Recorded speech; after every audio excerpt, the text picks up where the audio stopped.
Welcome to the Football Historian Podcast. By all means, enjoy it. He will go right to the very top. Dos, tres, cuatro times. Here we go, Germans. I will turn these results round. All right, that's good manners. There's animosity, but there's no fight. You can't beat them, join them. How do you make me feel sick if I look at you? No, I want to fight here. Don't drink, don't sleep with women, don't drive fast cars. Sometimes it may be good, sometimes it may be shit too! Hello and welcome to the Football Historian Podcast today. I am delighted to be joined by Jack Johnston. Correct?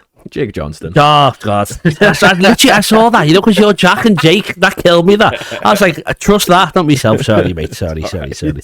Good job we did that at the start. Right. I was thinking, is it Johnston or Johnson? And then I've got Jack and Jake wrong. Johnston, yeah. So sorry, mate. It's all right, mate. Hello and welcome to the Football Historian Podcast. Today I'm delighted to be joined by Jake Johnston. Easy to say. First of all, thanks so much for coming. Thank you. Why should people know who you are? Who are you? Please introduce yourself. Yeah, I am Jake Johnston. So just want people to kind of know about myself. I do comedy, try to make strangers laugh for money. And yeah, just kind of follow my little journey, man. Yeah, nice. Well, obviously you're a comedian, and for any fans of the show, this is your third appearance. Depends what order the quizzes come out. It may not be your third appearance in real time, but you're part of a group of comedians who we've taken into our hearts in the Football Historian Podcast. But we'll talk about yourself first. So, how did you start out? How did you get into comedy? So comedy is something that I've always loved since I was a kid, but I've never had the stomach to do. So one day I was just thinking, you know what? Let's just do it. And I went to an open mic in Manchester after work, and I was like, just try it, and if it goes bad, doesn't matter, at least you tried. And surprisingly, it went well. Did about 5 minutes, it felt like 5 hours. Like, before I went on, it was funny because like my brain was like, there's no shame in backing out. Then my legs already took us to the stage. So I was like, all right. So it went well. Then after that, you get the bug, and it just kind of slowly progressed from there. Then, I mean, I've been doing it for 2 years now, and I never thought in the space of 2 years it would be at a certain level where I expect, like, I was like my level's up there at the minute, and I thought it was going to be down here, but yeah, it's going great. Yeah, I'm loving it. And as you say, the main thing I think people worry about is how do you get yourself up there, how do you do it? So how old were you when you did your first one? And I know you said you just did it, but why did you just do it? Because I was 28. I was just like, you know what? You've kind of got like, I know like there'll be older people that disagree, but I've got like life experience now, So and also my fiance, like she kind of pushes her to do it. She was like, you enjoy it and do it. So I just kind of just thought to myself, you know what? Yeah, I mean, it was the most liberating thing I've ever done. Yeah, and it was absolutely class. And I'd recommend anyone to just at least give it a go. Yeah. And now I teach it. Well, I think anyone watching might be able to tell you don't sound Scouse yet. You are a wool. You're from Newcastle. I think that's too far away to be a wool, don't worry. But so you're part of the Scouse comedy scene. Obviously, I know you're further afield as well. So how come you're not in Newcastle is the question.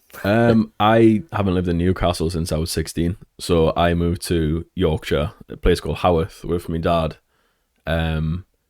Lived there for about 12 years, I think. Then he decided to move back up to Newcastle, see the family, see the niece and nephew, and left me there. So then I met someone. Then we thought, not trying to disrespect Yorkshire, but I didn't enjoy it as much because where I lived in the moors, it was like if it rained somewhere, it would be snowing there. So it was just like up in the sticks. So I decided to move, and came over here. Me and my fiance. Then over 2 years later, I'm now apparently an adopted Scouser. And is the comedy scene much better here than it is in Newcastle, in Yorkshire, or was that not the main reason why you're still here and doing it? No, like I moved over here before comedy, so I think the Northwest scene and the Liverpool scene was one of the main reasons why I wanted to do comedy. You know what I mean? Because I think in Yorkshire, like living in like a village, wasn't really much there. Like comedy wise, I mean, don't get us wrong, I played football, had friends and stuff, still do, but like comedy wise, I just think I was in a position where, I could kind of just have like a load of different options. It was different people. It was just a new kind of like a new start, so to speak. Yeah. Yeah, and then obviously, so you're trying to get up in the game now. You say you're still starting off in comedy, you're still trying to make a name for yourself. How would you describe yourself to someone who hasn't seen you before? I'm pretty much like I'm not a one-liner because I'm far too dumb for that. I'm not a character. I'm just literally. I've been kind of described as like the boy next door. My material is pretty much storytelling, bits about myself, bits about just my life. I don't really do politics because I don't know politics. But yeah, it's mainly just like the boy next door. Just kind of, like I say, it's about life, but add some funny into it and just, just little things really like that. And then I've already touched on there that you're part of a group of newer comedians that have been on the podcast a couple of times. How supportive is the comedy scene to new acts? And like, do you have to find a group of other new acts, or is it the bigger acts look after you? And how have you found it? So I'll speak through Liverpool. It's been brilliant. The Manchester scene, when I first started there, again, not trying to like slag off people, but I kind of went to a place where it was more students, and as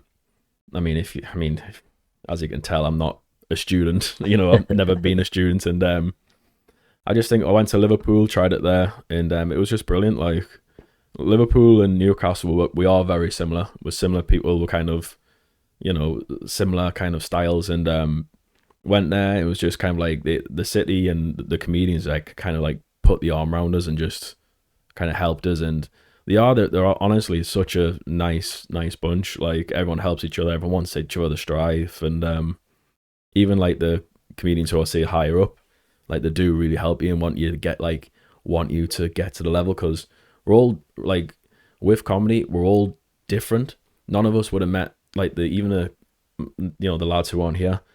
None of us would have met through comedy, but we've all got one.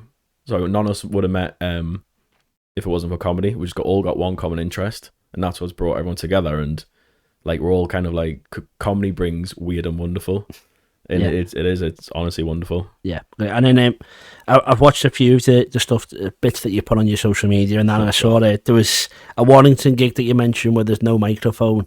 So stuff like that when you're starting off, how hard is the hardest type of gigs that you've had to do? So that one without the microphone was like my first ever gig that was an open mic. And to make it worse, my mum and her husband travelled down from Newcastle. And I kind of forgot that that day was happening and they were coming down. So they came over. The microphone was working till it got to me.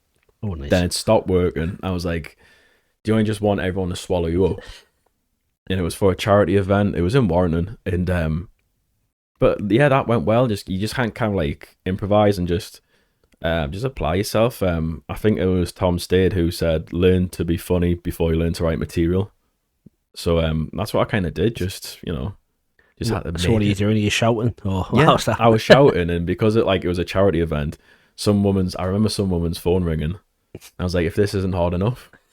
Then I remember like there was a baby there, so I was getting heckled by a baby, and I was just like, but I mean, them little things, they kind of make you, if you kind of do gigs where it's all on your terms, you're not gonna do well in the, say, like the harder areas. Yeah. But yeah, stuff like that, you can laugh at it now, but at the time I was like, I just want to leave. Yeah, I don't blame you. And so as you say, it's already nerve-wracking enough, and you're a newer act. Do you try different things, or have you always stay with the same style? Because I want to touch on next, like you've done a bit of MCing and stuff. So was it always a decision to do a certain thing, or do you just try and be open and try as much as you can at this stage?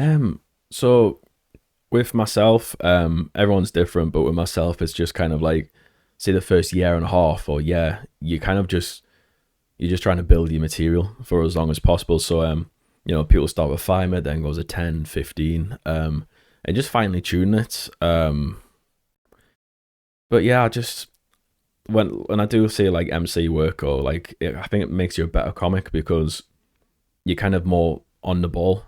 So, like I did a gig last night, and like, say if someone heckling, like you've got that experience more, because I do believe that like your comedy brain's a muscle. I think the more you do it, the more it's just going to get stronger, and the better response you're going to be, and it makes your writing loads better as well.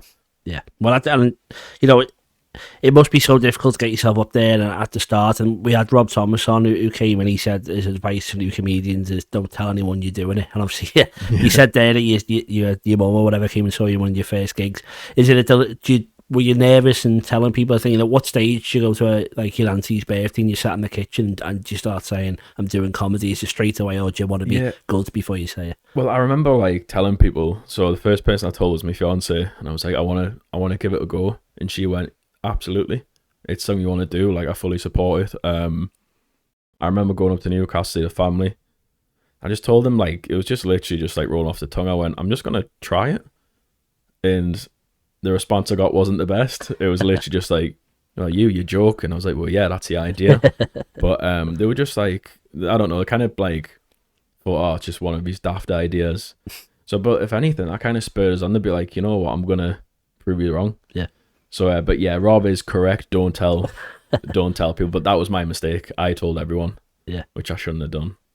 But now, are you happy for them to come along? Or yeah, that's it. Well, that's perfect. And then again, looking at your stuff, you said performing at the Hot Water Comedy Club was a bucket list moment for you. Yeah. So how good was that, and what's next up on the bucket list? So performing at Hot Water for the first time, it was just amazing because I've always wanted my picture on the back, like just me there, and I was like, when I went on, I was like, this is amazing. What kind of threw us off a little bit is that, so from where the stage is to you, it's like the new venues as well. It's like this distance, maybe shorter. So people's feet are on the stage. But it's brilliant, and just being there and just kind of seeing yourself on that stage. Like I never thought I would get to that stage where I could, see myself at Hot Water, see myself Frog and Bucket. It was just absolutely brilliant. Yeah, and what's next? What's next? At the minute, I haven't really set myself a goal. I just want to keep on just building, really. I like my personal goal is to play every room. So by that I mean just I want to do a gig where it can be like a bunch of old biddies, it can be like students, it can be just like say people from I don't know, like building trades. I just want everyone to I just want to play every room and do well, which touch wood is getting there. Yeah. Well, that's it. Well, I'm sure it won't be easy to be able to tick all the boxes, but as you say, you've got to have the long-term goals. And I'm going to ask the hack question that you ask every comedian, which what's the worst that you've died? Is that allowed to say? Oh, of course. And what was it? Also, any comedian that says never died on the behind is a liar. Mine was Blackpool. So I was literally working in Solihull, got the train up, and it was just weird because the 10 minutes I was doing, it was like tried and tested. So it was like, it was always gonna, everywhere I went to, it was like, it always does well, gets a few applause breaks, it's solid. And it's like, I went to the toilet and it's like all the audience went, let's not laugh at him. That's what it felt like. So I got up there, done a few bits, and the only thing I got was, And I was like, is this a prank? And I kind of just I finished a set to nothing. And I knew I did bad when one of the audience members came up to me and went, fair play. So I was like, But again, it makes you a better comic. I drove back and I was so confused. Rang some of my comedian mates, and by the way, comics are the worst people to get sympathy from or advice. Because rang one person, I was like, this happened, I can't believe it. And they were just like, yeah, we just thought you're just a bad comic. But that's what you need. You need them deaths. Yeah. And it's good because if I was because it was going really well that 10 minutes, I was like, it's try and tested, but obviously not. So it kind of brings you back down to earth a bit. Yeah. So then what you do with that 10 minutes then? Do you change it, or do you trust yourself and stick with it, or what was the move? So I tweaked a few bits because that was when I was just over a year in. So now I've got some bits have stuck on, but some bits I was I've kind of replaced and they're a lot better. There was obviously you look back and you think, right, that's not working. Why is that not working? And you change that or word that different. But it was just weird. I was trying to, try to give my ego a boost and was it the venue? Was it so-and-so? But it was just me, and they just didn't take to us, and that's just natural. Yeah, well, that's natural. If you speak to groups of people, there's always going to be the one room that's full of that group of people that maybe didn't enjoy it. 2 years into comedy, is that correct? Yeah. How often are you writing new material then at this point, or is it just keep trying to do the stuff that works? Should be writing more. But with me and my material, I never really I'm not one of them ones where like I can write for hours on end. So like I'll just get like a little like a light bulb moment, and I'll just like word it on my phone, then go back and I'll just be like, right, let's work on that. But like, yeah, I write material as much as I can. I've got like, it's all on my phone. I literally just scroll through and just anything that catches my eye, or I could be say like in a coffee shop and just like, something might see catch me out the window and it just sparks something, and you can just go from there. But yeah, I need to write more. I think next year I am gonna. I'm trying to publish it, that's right. That's what I'm trying to pick on, yeah. And then also, we're talking about there about the getting into the scene and the maybe so-called bigger comedians looking after you. Sure that you've done Tony Callan and Friends. Obviously, he's quite a big name in the Liverpool comedy scene from the Hot Water's Green Room podcast as well, and obviously performs in Hot Water. What's he like, and what were those nights? I think Tony's lovely. Tony's really lovely. It's funny how I met him because I was doing a gig in Stoke and I actually walked out of that gig. So because it wasn't a gig, it was literally a working man's pub. They didn't want comedy there. Some guy, I was getting paid for it. I took Will down as well because I got him a spot. And down there, it was like literally in Stoke, and it was just everyone drinking Guinness, and they literally like the guy tapped the mic, went, "Hello, here's some stand up," and there was no stage, people just walking past. First act went on, did 40 seconds, so I went, you know what, I'm in this position now where I don't need to bare my soul to this. So I went to Hot Water, met Tony. Tony went, do you drive? I went, yeah. He's like, I've got a gig in Darlington, I need a driver. And I was like, yeah, under one condition, I get a spot. Like, yeah, I get you a spot. And it just kind of went from there. But Tony's definitely helped, and yeah, just a lovely, lovely guy. Yeah, boss. And then, I know I don't want to keep talking about the lads who we've had on, but you away from the Big Headed podcast. What's the plan with you all? Are you all still doing stuff together? Is there something to look out for from that? So the Big Headed is unfortunately no longer with us. Well, I only joined on to the very last bits of it. Yeah.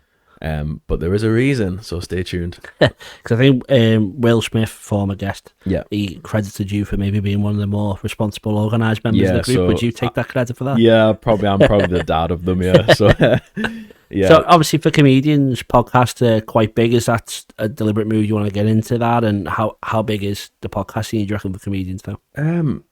I mean, podcasting is something I've kind of wanted to get into. It's a good way as well of networking with comics, promoters, just getting guests in, and just it does make you sharper as well, I believe, because if it's a comedy podcast, again, it's that comedy brain. But comedy when podcasting is starting to really elevate. I think Have a Word's definitely helped as well. Like, I mean, because I kind of really I listened to Have a Word before I did stand up, and that was one that kind of a little bit as well that pushed us to do it. But yeah, man, I just think it does help a lot. It does help a lot. Yeah. And then, so what are the main career goals for you now? Then, what are you aiming to do? Something within a year, within 2 years, or are you just seeing what happens and going with it? I have set myself little personal goals. So hopefully 3 or 4 years time. Again, touch wood, I want to do it full time. Also podcasting as well. So I've kind of quit my job that I did since I was 16 to focus more on stand-up and get something that can work well with it. Yeah. So so I'm flexible with it. Yeah, I think that's the biggest personal kind of thing I've done where I'm like, oh God, it's getting serious now. Yeah. Because, but sometimes you've got to I said this to my fiance, you've got to take a step back, and sometimes then you've got to then you do 3 steps forward. Yeah, of course. Yeah. Sometimes you've got to turn your garage into a podcast studio and hope someone listens to it. That's one of them. Yeah. Well, the last question then is, how can anyone who's watching you, not last question of the podcast, don't worry, last question of this part, is how can anyone who's watching now, how can they help you get to that dream? You laugh at my jokes. And just literally just follow my Insta, follow my journey. It's getting to that stage now where people are starting to do it. Like I say, people who are doing it, it means the absolute world. But yeah, just follow us on my journey. It's just, I still find it weird when people ask for a picture after gigs, but I do appreciate it. Yeah, and go on to watch your social medias. So Just Instagram, it's Jake J Comedy, all one word. Facebook's just my personal one. I might accept you. Get on the Instagram. Okay, that's great. Well, we're going to have a quick break and I'm going to talk about the team that you're wearing on your shirt there after the break. Hell Get yeah. the proper chat going. See you in a sec. Hi, I'm Warren, the producer for the Football Historian podcast, and we're here today to talk to you about the Patreon subscription. Yes, so for just £1 a month for the first 100 people, there's a lot of benefits that you get, and I think £1 is a terrific deal. Pittance. Pittance, yes, £1 only, and you get early access, which means at least 24 hours before everyone else gets the episode, you get to watch it. There's also an extra section, we call it the Football Historian Podcast Extra Time, and we ask all the questions to the guests that no one else gets to see unless you're a patron. And on top of that, you're the ones who get to ask the questions. You send them in, we tell you which guest is going to be coming and sitting in this chair. You ask them, we record it, you get to watch it, no one else does. On top of that, we do a monthly special. We did one last night. It was a quiz, you were there. Yeah, bedlam and great content. Yeah, so hopefully you can watch that. As I said, we've got a round on Linvoy Primus or Lionel Messi. We've done mastermind stuff, all that. That's going to happen every month. The bigger this grows, we're going to do it even more regularly. Hopefully it'll be once a week. But we need your support. So to do that, £1 a month for the first 100 people. Your early support will be rewarded. From then on, it's £3 a month if you want to support us. If you want to pay £5 a month, you get all that we've just mentioned, but you get a poster. Warren will sign it, I'll sign it, all the lads. We'll get a few of the guests to do it as well. We'll send that out to you. And then for £10 a month, you get all that, the poster, all the early access, and you get a free copy of any of my books. So I've done one on Billy Liddell, Crossing the Park, Tommy Lawrence. They're all worth at least £20. For just £10, you get a copy of the book, all the stuff we've already mentioned. We'd really appreciate your support. We cannot do this without you. This really is a passion project, and anything people can put into it goes straight back into it. We don't take a wage. We're doing this for free. We're doing this because we enjoy what we do. That's it. It all makes the content better. And I say from just £1 a month, you can make our dreams come true. Thanks for the support. Enjoy the rest of the episode. Welcome back to the second section. Thank you for sticking around, not running away in the break. We're going to have a chat about Newcastle. Big Newcastle fan? Absolutely. Yeah. Do you go to the match often? I used to, but I think it's like gold dust now. Yeah, and you're quite far away. Yeah. Right, so the first one is just, where did Newcastle belong, is the question I want to ask you. I think Europe. I think we belong in Europe. I don't want to say Champions League. I don't want to say Premier League, because it wasn't that long ago since we were fighting relegation or we're in the Championship. So at the minute, I would say Europe at the minute, but I'm very Conference League? Yeah, maybe. I'll take Conference just League, battling amongst, because I think there's a bit of a perception in Newcastle that they are a big club, but maybe not as big as some fans think. Do you think are there some fans that think you should be challenging for the title every year? There's, since the takeover, it's been absolutely mental. People have been like, "Yeah, Mbappe's having a medical," and just oh my god, behave. But yeah, people. I know, like on social media, a lot of people are like, we need to be in the Champions League again, and I'm just like, just enjoy the journey, enjoy the build. Yeah, the fact that you were in there as well is really good enough. Absolutely brilliant. Yeah. And okay, so someone unaware, can you explain the rivalry with Sunderland? Oh God, it's big. It's big. Even though we're like 12 miles away, it stems back to William Wallace days. It really does. So it was when we were Northumberland, they were Durham. William Wallace coming down. We said to Durham, let's get together and stop them. Durham didn't appear. We got wiped out. And that's how kind of the rivalry started. They got their name Sunderland from a town to cast asunder, place of treachery for what they've done. And that's where they got named Sunderland. What was it? I like Sunderland, by the way. I done a gig there. It was lovely. And but yeah, then it got to the shipyards. But it is bad. So when the matches are on, trains can't run in the city centre, bus routes stop. When they get off at the train station, have all got escorted up, and it does bring the city to a standstill. But it is mad because we are rivals, but exactly the same. Exactly the same, same kind of away following, same passion, but we're just, yeah. You're better, I'm guessing you'll say. Yeah, just a bit. And do you think it's taken away a bit, that the fact that you haven't been in the same league for a while, or does it make it better because you think you played them, was it the Cup a couple of years ago? Yeah. When we were in the Premier League, I didn't enjoy it because they beat us 6 times in a row. So last time we kind of beat them, before that was, I believe, when I was there, when we beat them 5-1. That was in 2010 and Halloween. But yeah, they were beating draws, and but yeah, we played each other last season, the FA Cup, and it was brilliant to have that rivalry back. Because I've got a lot of friends who are Sunderland fans, and you know, I didn't know the draw was being like, I didn't see what the draw was happening, but my phone was red hot.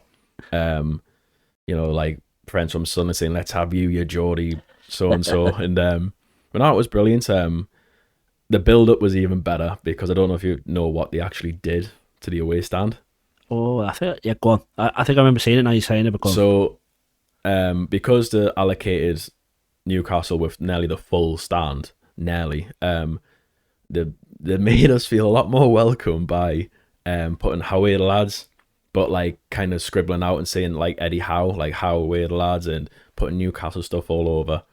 And don't get us wrong, they've got new owners, but the backlash, people were like, "I will never ever ever buy a ticket here again," and it was just madness. But yeah, they made us feel very welcome. Yeah, but so from looking from the outside, is it quite like a violent rivalry, or is it quite jokey rivalry? How bad is it? Because like speaking from a Liverpool Everton perspective, it used to be the friendly derby, but as the years progressed, it's got worse and worse. Where is it in terms of like how bad is the hatred as much as just wanting to beat them? On match day, it's volatile. Or as my dad would describe it, if we lose to Sunderland, it's like a death in the family. It is. Unfortunately, like there's been a lot of trouble in the cities, but it's mad because if you go on holiday or you see someone, say with Sunderland top on, you're talking. It's just, you know, it's. I think the good example is the women's game because they are like when they play against each other, they were very like sat near each other and everything, and you know, I just like I say, I get the rivalry. Like I say, I'm not the biggest fan of Sunderland. Couldn't care less about Middlesbrough, but not the biggest fan of Sunderland, and but yeah, just see if I'm on holiday, I do like to speak to them and just say, you know, because I'm not an idiot. I don't go to someone who's got a different top as me and go, "I want to punch you in the face." That depends what the top is. Yeah, but well, I was going to ask you about Middlesbrough as well. So where does that rank in comparison to Sunderland? And is that a rivalry as well, or it is a rivalry, but it's a weird one because for me, I feel like you only have one true rival. Middlesbrough are just like, I don't know, like I can imagine it of like, say you're squaring up to someone and there's someone little behind you kicking you in the legs. I feel like that's Middlesbrough. And but I think they hate Sunderland more. Right, that's what I was going to say, like where do they rank? Yeah, so it's a bit of a weird one. It's like Newcastle and Sunderland locking horns, and Middlesbrough just like, you know, trying to throw swings at both people and just missing. Okay, great. And then how could you compare the rivalry with, I'm guessing you're saying Sunderland's bigger, so Sunderland to other rivalries in England and Britain, where do you think it ranks in terms of derbies? I would say Villa Birmingham, because I feel like that is a very bad derby. Yeah, I'd say it ranks to that. I'd say it's very much up there. Really is. Like, for people who are like, "Oh, how bad can it be?" Just go to the match, or if they ever play against each other, go to the city, because everything stops. Like, literally stops. Yeah. Okay, and then next up is someone I'm guessing you may like less than Sunderland, Mike Ashley. Can you explain why? Can you explain why Newcastle fans don't like Mike Ashley? So, well, it's funny because when he first came to the club, everyone did like him. But the story of Ashley is he came in is like, I think he thought of it as, right, if I buy a club, I'm kind of like, it's like a playboy move kind of thing. He didn't realise he had to spend his own money into it. And I'll give him his due, he didn't realise he inherited the club with a lot of debt.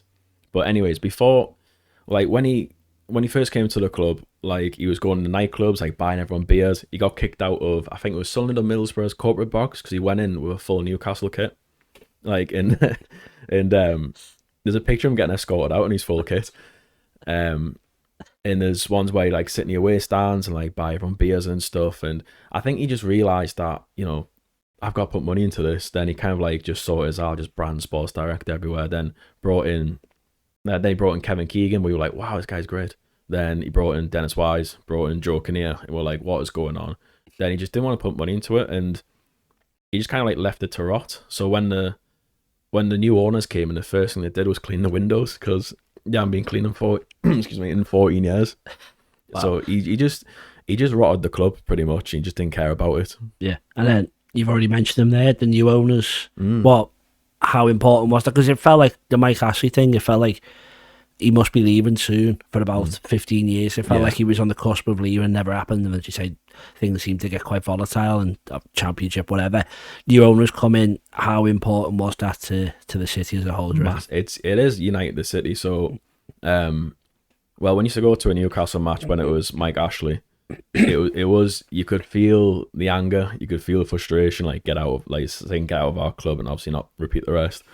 And when the new owners came in, like when it got announced, I was actually in Guernsey at the time, and you'll be surprised how many Guernsey people go, I'm somewhat of a Newcastle fan myself. Like, yeah, of course you are. But it was mad. I've got a friend in Newcastle who's quite in with the club, and I got a tip off of him the day before and was like, something's going to happen. There's been movement. And I was like, hopefully. Then it kind of just went like 6 hours later or so, Sky Sports said something, then the Chronicle said something, and it just clicked from there. But the new owners, when it happened, like there was such like everyone was at the stadium. My little nephew was in the stadium. He was on telly, the little bugger. He was like, everyone just kind of united, and it was brilliant. Don't get us wrong. I know there's controversy with the owners. I totally get that. But the difference is between them and Mike Ashley is that 0-hour contracts. What's worse? I'm joking. But yeah, I know there's controversy. I absolutely do. Listen, my future mother-in-law is Yemeni, and she knows exactly, how bad it is. But like I say, it is a tough one, because it's like, oh, it's not really Saudi then, but I mean, come on, it is. Yeah.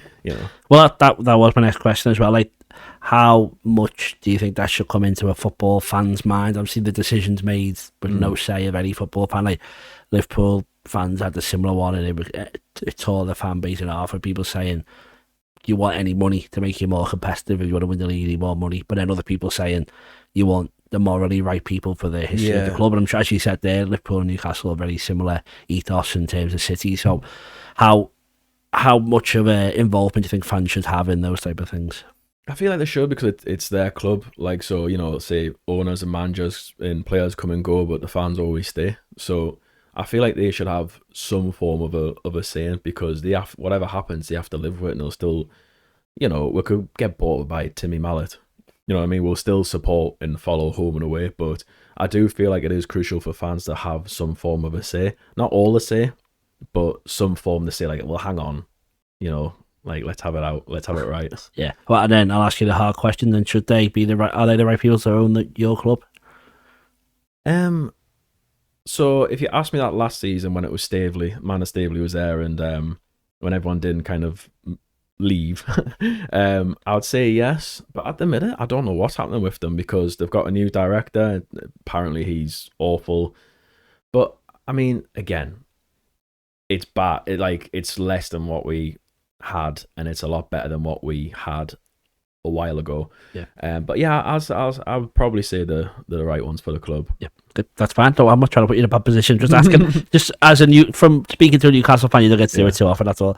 Right. Then the next up is, why haven't you signed Mbappe, and why haven't you won the league 4 times since they've come, and why haven't you won 4 Champions Leagues? What is it stopping that happening? So apparently it's a PSR.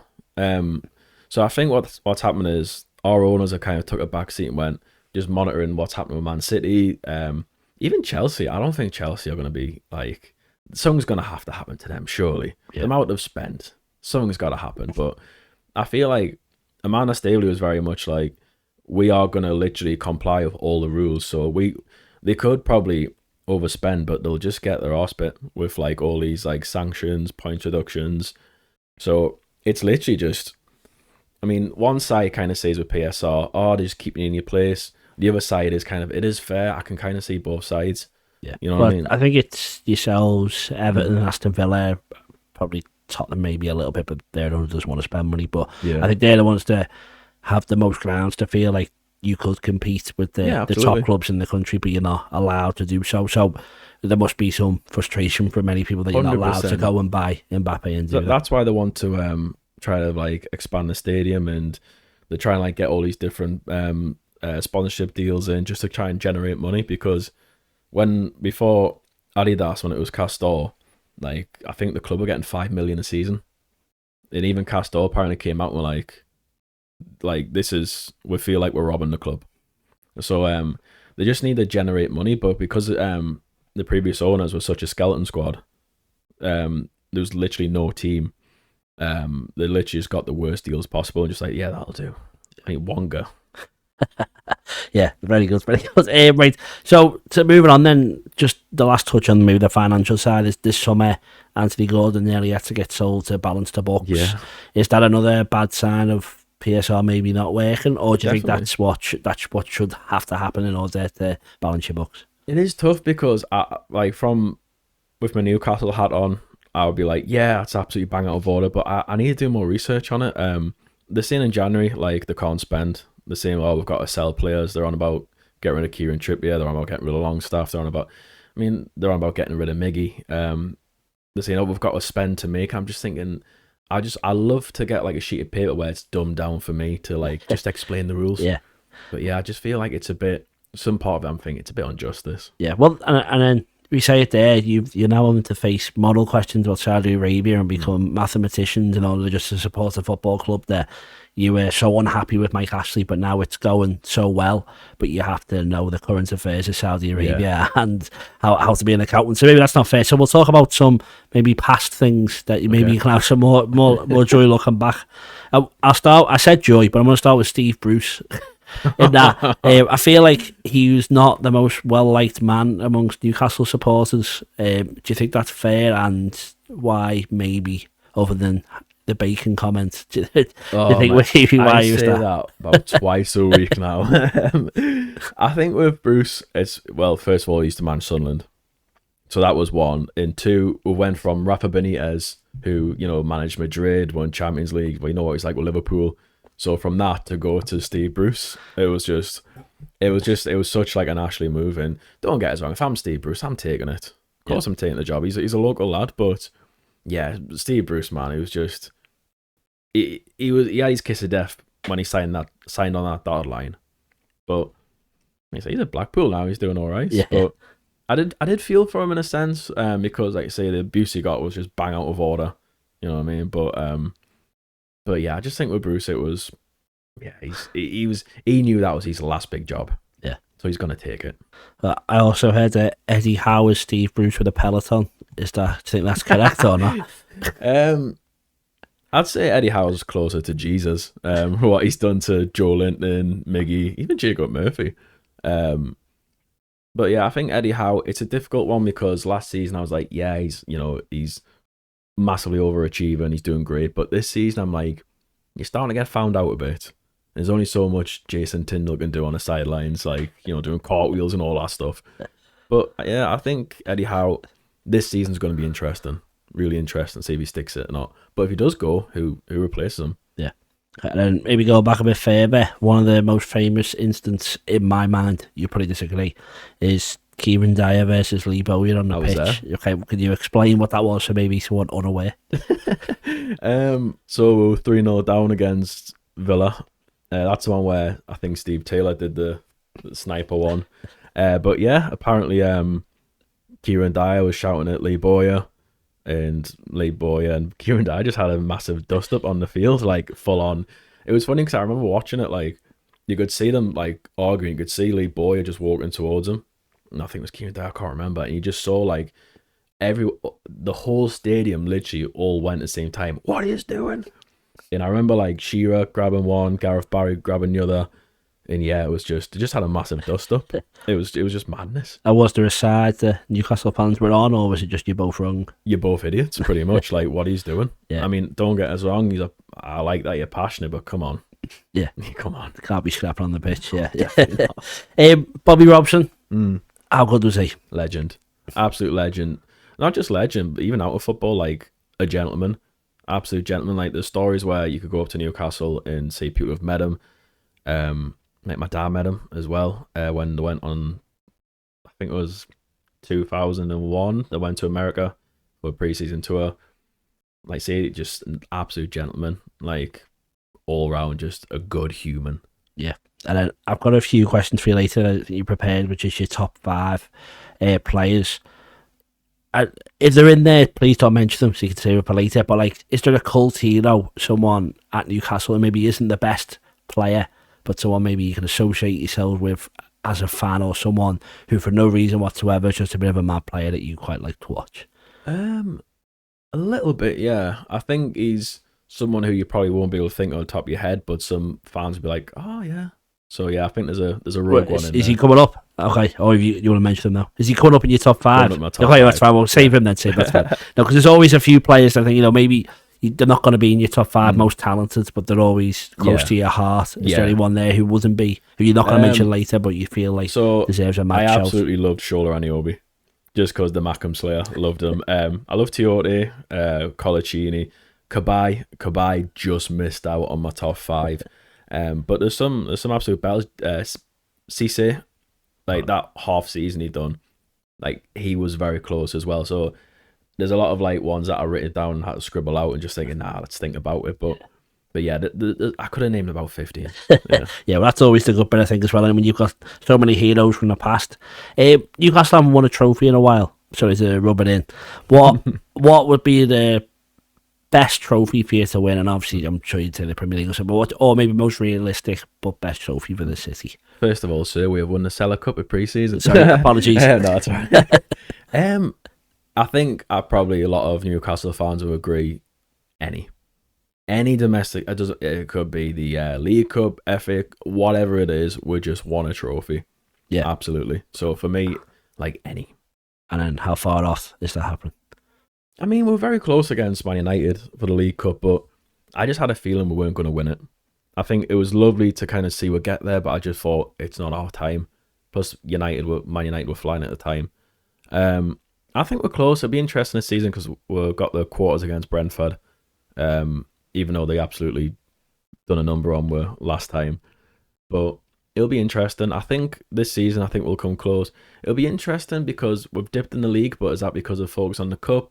Who knows? But yeah, I think we're close. We're starting to slowly like be within touching distance because usually we couldn't get past the first round. Yeah. So now we're like, it's getting quarters and semis and now starting to be a common thing.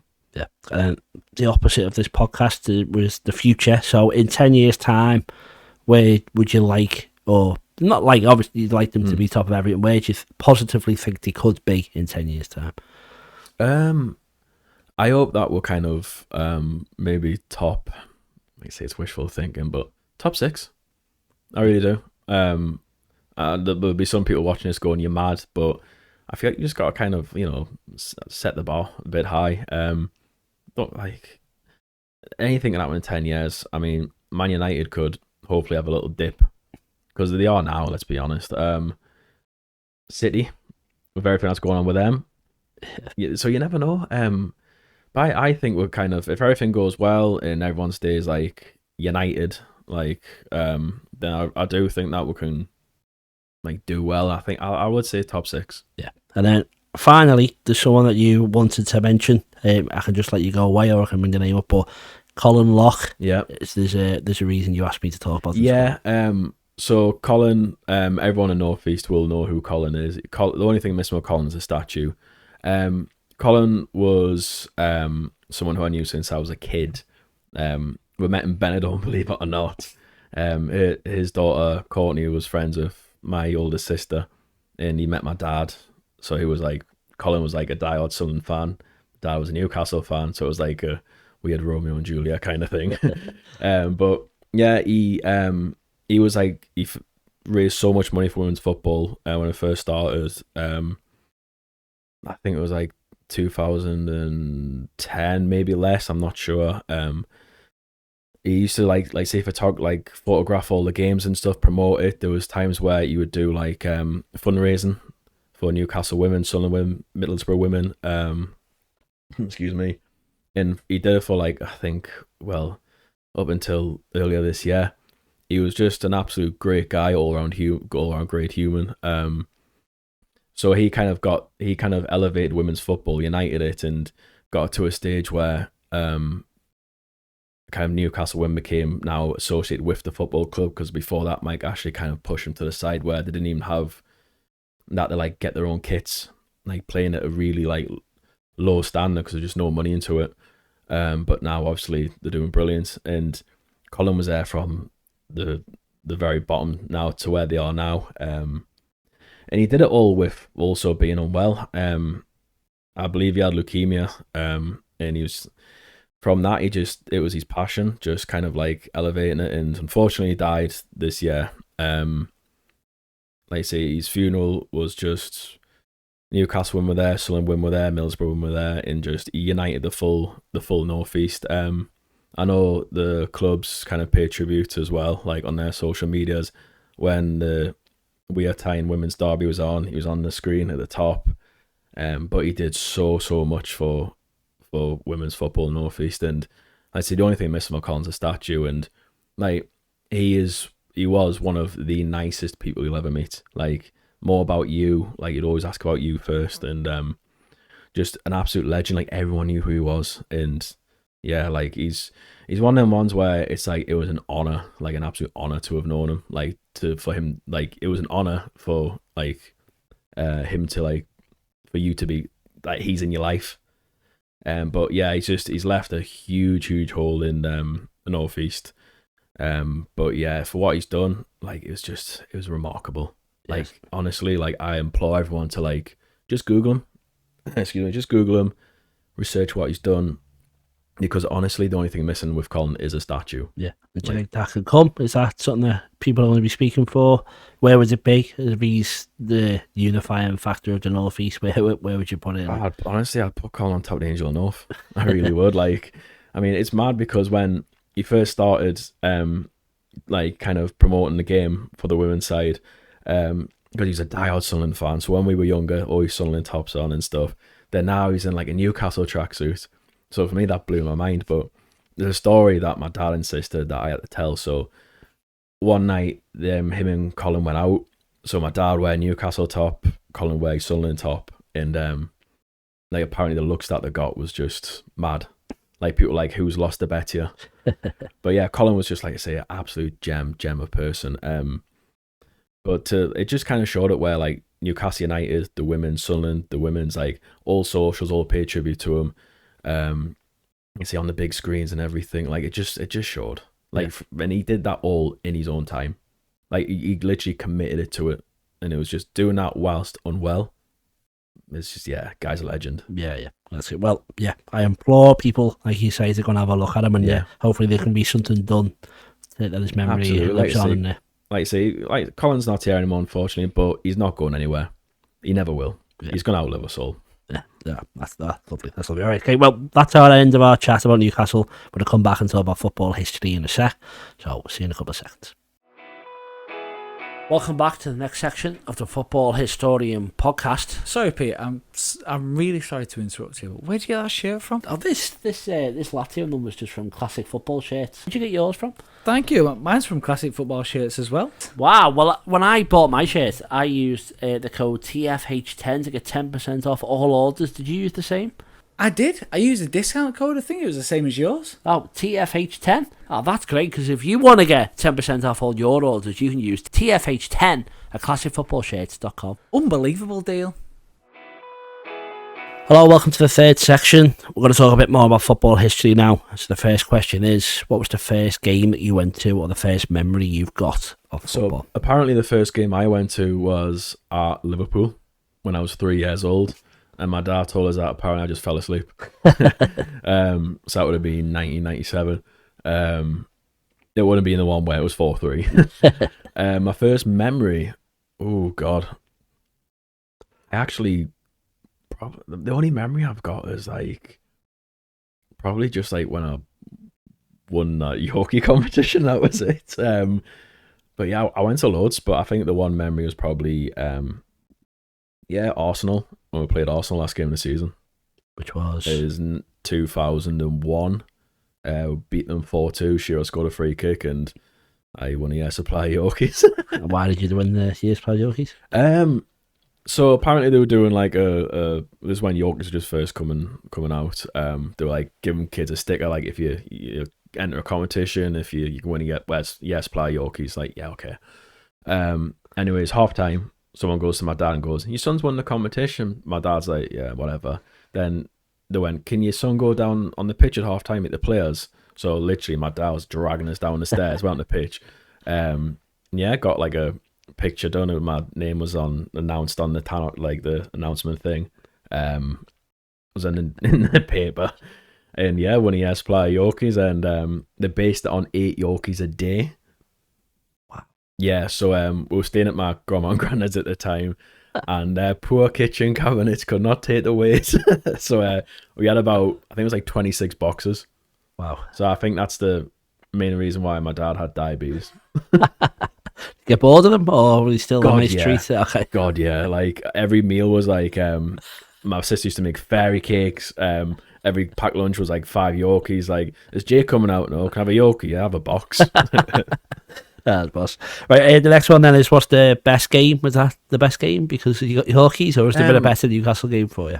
Ever? So it can be one that you went to, one that you didn't go to, or one of each. So the one of each would be, the best one I went to was when we beat Sunderland 5-1, because I was right next to the away fans. I remember this one fan, I was only like 16, he was just giving us loads of jib going like, we're going to beat you and that. First goal went in, still going to beat you. Second goal went in, bit quiet. Third goal went in, he left. But the best game I saw was probably last season against PSG. I was in Cyprus at the time. And then I was like, oh, I can't wait. I was divvying up a price to fly over to go there, but obviously tickets were like gold dust. But yeah, I remember saying to my future mother-in-law, Hood, I was like, you're putting on a Newcastle top and we're going to the bar. And yeah, it was brilliant. Like, I just couldn't believe it. Like, the atmosphere, like, I never saw PSG just absolutely bab it. And who thought Dan Burn could smash Dembele, and, you know, but that was the best game for me. Yeah, that's great. And what do you think the best era of football is? So it can be now, it can be before you started watching, or it can be a different period. It doesn't have to be Newcastle related, or it can be. Say Barclays, man. Barclays has got to be up there. It's got to be like the 2011-12 era. Like, oh my god, so good. Yeah, that's the ones. Right, and then we're going to go into now some of the ones I've asked you to prepare, which is the top 5 Newcastle players of all time. Have you got them in order there? Or are they just 5 players?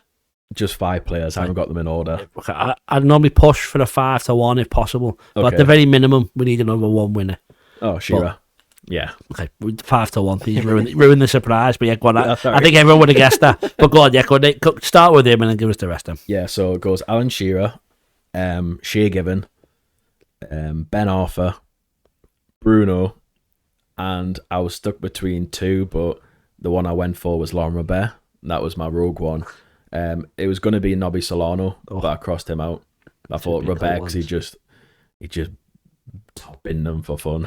Yeah, go on. Let's explain your choices then. So we'll go reverse order. We'll start with Laurent Robert. Why was he number 5? Laurent Robert, just because he was just like, every time he took a shot, he just zinged in the top corner. Like, he wasn't the quickest, but I mean, you could Google his goals now or YouTube his goals now, and like, I just don't understand how you haven't seen more of them. Like, some of the goals he scored, man, were just ridiculous, absolutely ridiculous. Like, not the fastest, not the most technically gifted. He just wellied the top corner. And number 4 was Bruno. So Bruno, just been since he joined, he's just been absolutely brilliant. Not just as a footballer, but as a person. Now he's taken to the city, captain now, and just like myself, he loves Kinder Buenos. But yeah, he's just, even his style of play and everything, like, it's just, he's gonna be what, like, a club legend, definitely. You can see it. And then your 3rd, Ben Arthur. Streets won't forget. Ben Arthur was just such a skill. I was at his debut against Everton. We beat them 1-0, and yeah, just we saw him and we're like, where's he come from? Because nothing was mentioned about it. He just arrived. Then De Jong broke his ankle. Then we missed him, but came back. That solo goal against Bolton, one against Blackburn. He was just an absolute baller, like someone who you enjoyed watching. Yeah, he was running his own goal of the season competition, I think. Oh god, yeah. Yeah, he's just ridiculous. Special player, yeah. And then, is that number 2 we're on there? Shea Given. I absolutely love Shea Given. Like, when I first started playing football, I tried to be a goalkeeper, but I was too short. I couldn't touch the crossbar. But yeah, I absolutely loved watching Shea Given. Just, guy was like, some of his saves he pulled off were just incredible. Yeah, underrated? Very underrated. Very underrated. I think it's a shame he left in 2008, but I can see why, because obviously what's happening. It was the City, wasn't it? Yeah. Yeah, he went to City, and I thought he'd do well, but Joe Hart decided just to, take over, which, again, is a shame because Shea Given, he was too good to be a sub. Far too good. And then? Shearer. It speaks for itself, really. Shearer's just, like I say, all-time, at the minute, all-time Premier League goal scorer. Just absolute legend. Yeah. And I think Liverpool fans hold Gerrard to high esteem for staying at Liverpool for the record goal scorer. Although obviously he was a Blackburn and Southampton before, for the record goal scorer in Premier League era to play for Newcastle and not necessarily win a lot of trophies. Does that make it mean a lot more that he stayed? Yeah, because I know he was going to sign for Man United, so apparently that was all done and dusted. Then I don't know what happened. I think Sir Bobby might have. No, was it Sir Bobby? No, I forgot who brought him in. But no, it wouldn't have been. Was it Sir Bobby or was it Dalglish? I don't know. Yeah, I don't know. But yeah, so apparently he was dead on to sign for Man United, but apparently he says he doesn't regret it, even though he could have won so much more. But you gotta respect the man. Yeah, say just they scored that many goals, he did deserve silverware. Don't get us wrong, he's won the Premier League with Blackburn, but just to win anything with us at the time would have been so much better for him. But like I say, you can't argue the fact, can you? Yeah, if you're a fan, you always think that's what you do. So to see the players to actually do it is I believe that nowadays I think it's very rare because I think it was like say players like him and even Tony Adams were like, I think Tony Adams' comment was for Arsenal was like, just put us a piece of paper and I'll sign it. Don't care what it is. But I think you don't get that anymore. But yeah, it's the loyalty is just mad. Yeah. Okay. Well, then the next one is the top 5. I say non-Newcastle players of all time, so I reckon you might have thrown Shearer somewhere in there if it was all time ever. But the top 5 non-Newcastle players of all time. Okay. Is it in any reverse order if possible? But right, you can go through. I'll try my best. So I haven't really put it in order, but I'll just quickly do it now. So I think number 5, I'm gonna put Luka Modric. Just he's so underappreciated. I just feel like because obviously the Messi Ronaldo things, I just feel like the guy's 39 now against Liverpool. He's playing like he's 20. Like I just think he's so underappreciated. Number 4, I'm gonna go Iker Casillas. Just think such a good keeper. Yeah. Like he was just brilliant. Number 3, I'm gonna go Paul Scholes. Okay. Absolutely class. I absolutely loved watching Paul Scholes. Hated him when he played against us because he always scored. But yeah, another one who's just flown under the radar. Number 2, Ronaldinho. Just an absolute baller of a guy. Like that match against Chelsea where he did a little wiggle and just bended it in the top corner. Just even that goal against Madrid where he just ran past everyone. Like just someone who you just if he was playing at 3 a.m, you'd wake up and watch him. And the top one is someone who I just thought made the game look so easy. So Rolls Royce, he showed you how playing football doesn't have to be like sprinting and run your arse off. Zidane. Oh, nice. Zidane, he's just, for me, he's just the best. Yeah. He's on your mug. I don't know how I do that.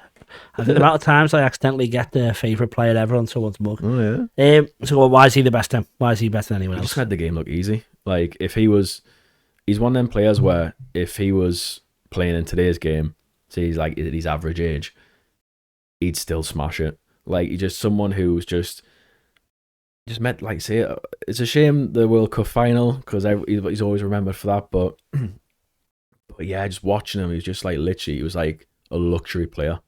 Just the way he's touched, his passing, his movement, everything was just, he was just complete. Yeah. And then last one is an all-time 5-a-side team. So this can have Newcastle players, this can have yourself, this can have whoever you want, but an all-time 5-a-side team. So I picked the 5-a-side. I could have went Maradona and stuff, but I've picked people who I have seen.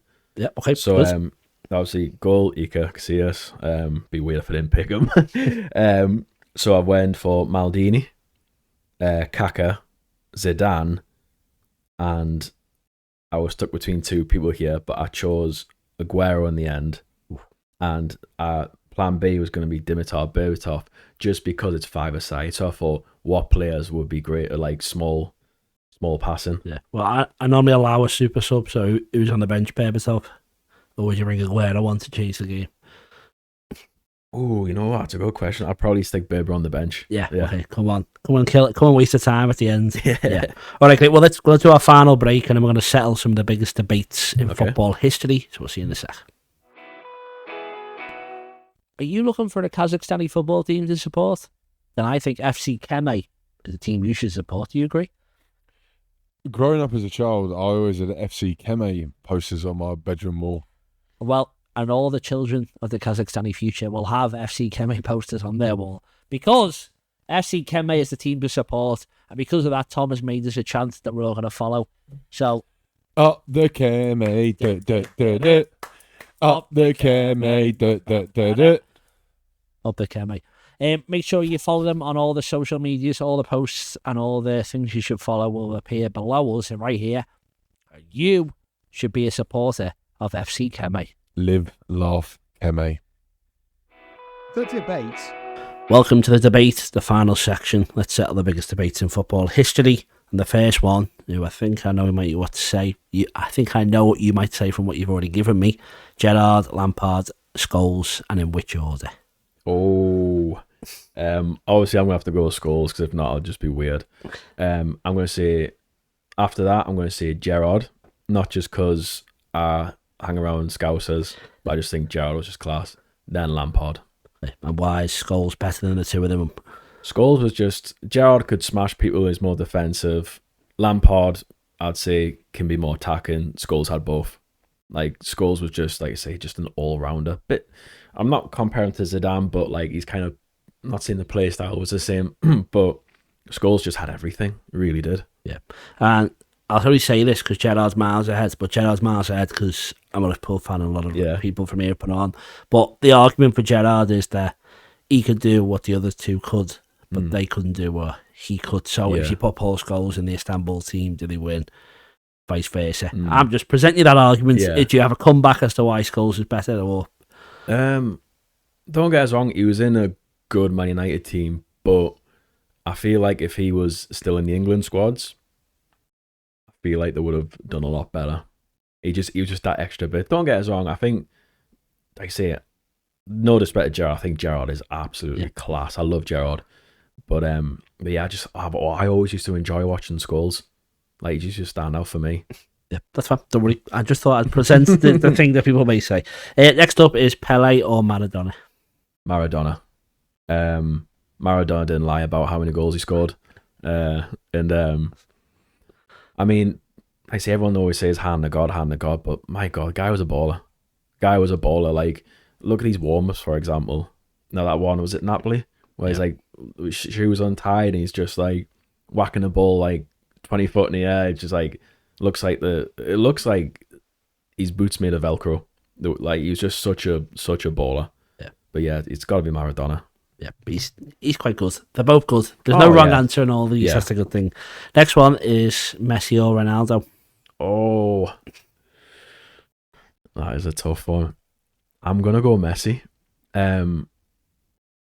I just remember them Champions League nights, especially one against Bayern Munich, where like he kind of done Boateng and like chipped over Neuer, and the free kicks he scored, and just the classic goals. And yeah, I just remember Messi. Don't get us wrong, I loved watching Ronaldo. Like, Ronaldo scoring the best goals he ever saw on telly, which was against Porto, where he absolutely rifled it in the top corner.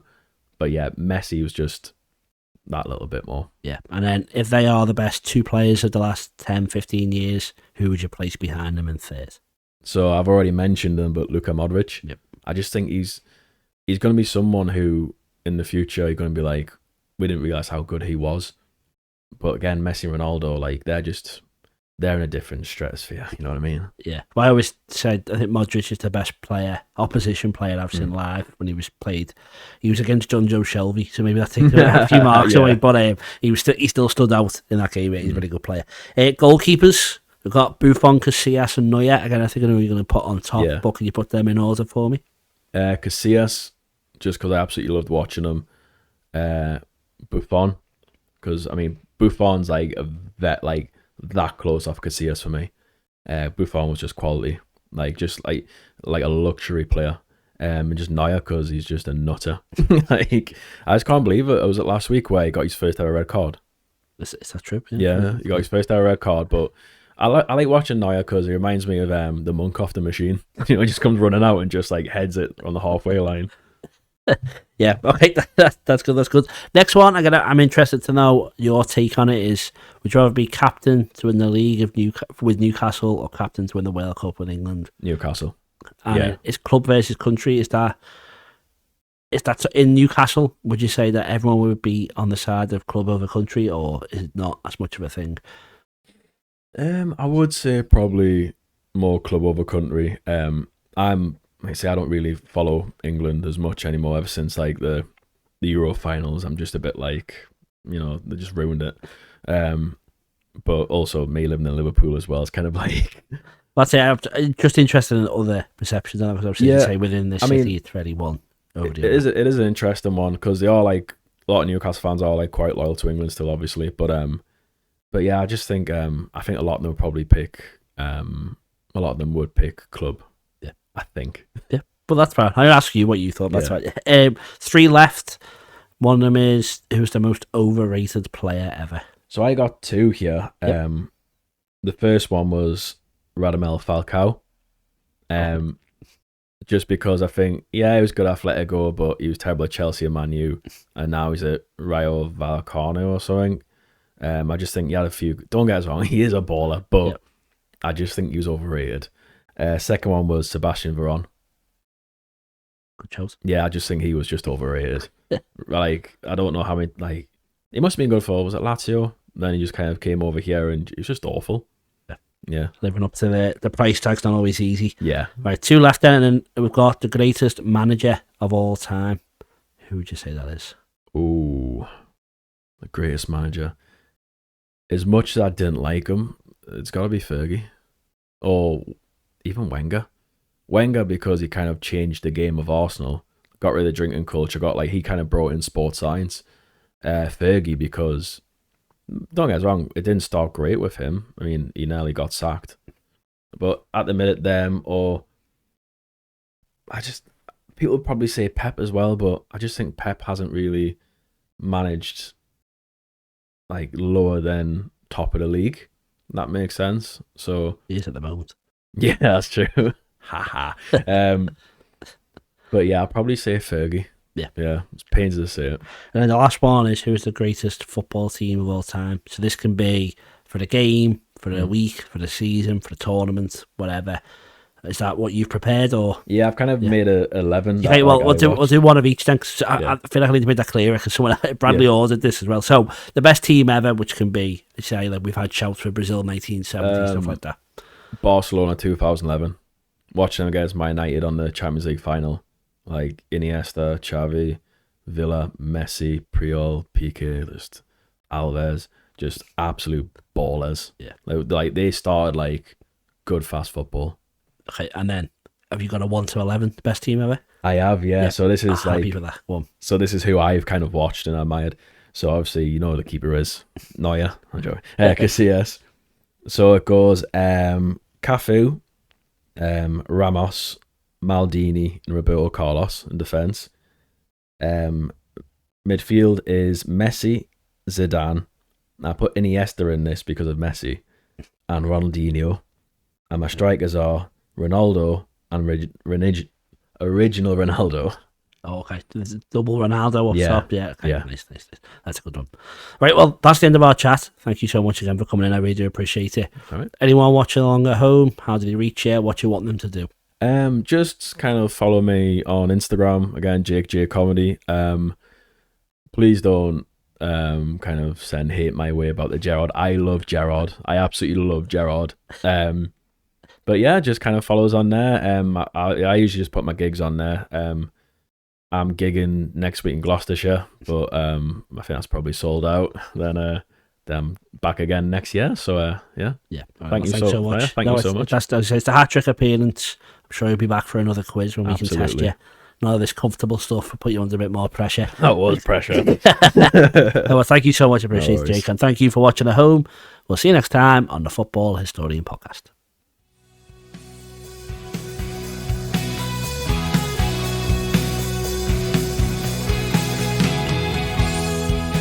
locking eyes from across the room. Heart is pounding. What have I have to lose? This kind of feeling tends to blur your sight.